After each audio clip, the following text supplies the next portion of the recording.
My audience for my informative speech is my mom, Katina, and my boyfriend, Eric.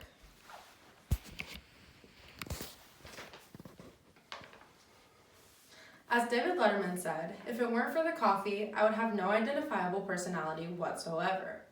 How many of you can relate to that? I know I can. But do we really know what we're consuming when we're drinking a cup of coffee? Probably not.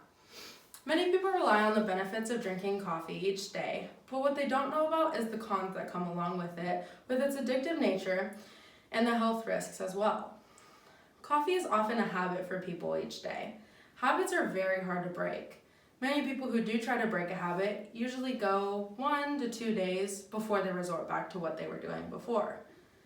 How many of you drink coffee each day? Why do you do it? It's probably because it's a habit.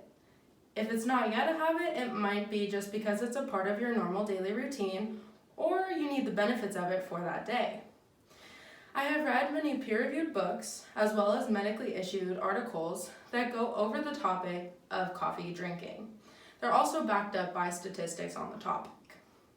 I'm going to talk about the pros and the cons of coffee drinking that include increase in memory, limiting fatigue, as well as decreasing certain illnesses, as well as addiction trigger and cause of life-threatening health issues. Many aspects of coffee drinking are relied upon each day. These are the pros, as stated before, that are increase in memory, limiting fatigue, and decrease for some illnesses. In the book, Coffee Consumption and Health, it is proven that coffee and caffeine can boost your cognitive performances.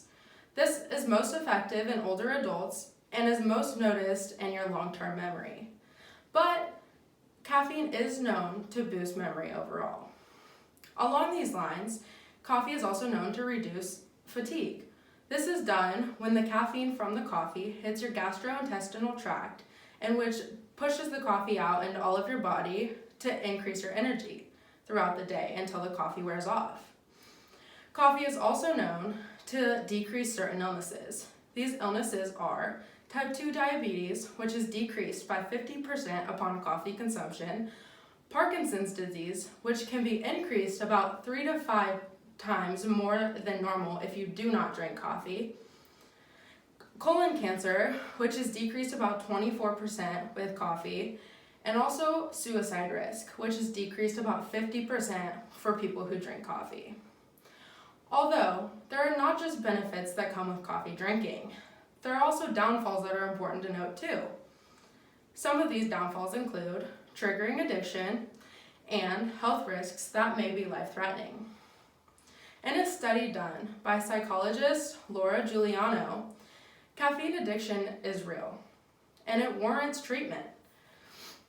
She notes that some common symptoms of caffeine addiction are, but not limited to, headache, flu-like symptoms, and having trouble concentrating.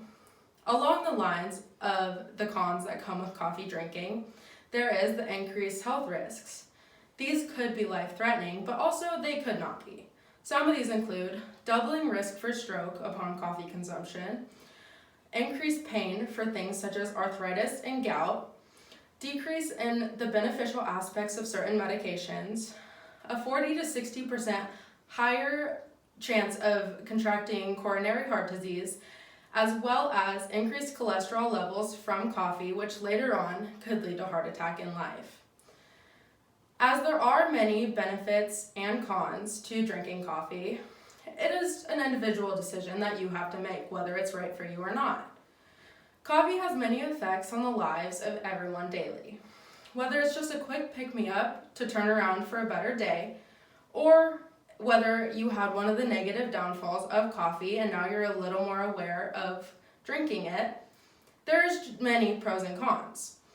Many people rely on drinking coffee to get through their day and to benefit them so they limit their fatigue.